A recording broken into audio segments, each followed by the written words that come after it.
According to Variety, we're getting something big from Miraculous. A French indie company called Media One and Zag are teaming up to launch a label called Miraculous Corp. What does this mean for Miraculous? Well, a lot of things. In addition to working on the sequel film, they also teased a bunch of characters. It probably means way more spin-offs and specials. Personally, I've had less issues with the specials than I've had with the main series. However, I do believe that Miraculous needs to get away from Marinette and Adrian, and more importantly, some new creative voices in the writer's room.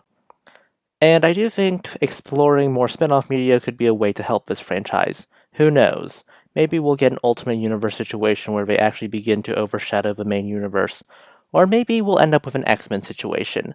May I remind you, the original X-Men by Lee and Kirby was received rather lukewarmly. Sure, it did have some concepts I would say in the franchise for a long time, such as the Juggernaut and his telepathy blocking helmet. But it really wasn't until Chris Claremont took the pen and John Byrne took the other pen that gave us the iconic stories we know so far. God Loves Man Kills, not an actual story that was in that run, but it was a graphic novel. Well, Dark Phoenix, which, well, Dark Phoenix, and Days of Future Past. All three of these were adapted into films.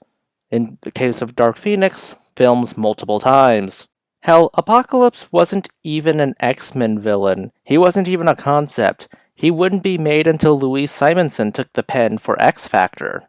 I could go on and on about characters or stories or franchises where someone else taking the pen ultimately helped that franchise, like Deadpool, for example, who was created by Rob Liefeld, but I think it was Joe Kelly who gave him the iconic Merc with a mouth personality.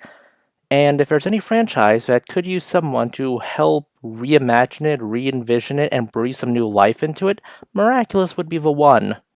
But those are just my thoughts. Please consider liking, subscribing, tipping the channel on Ko-fi. This is Cyril signing off.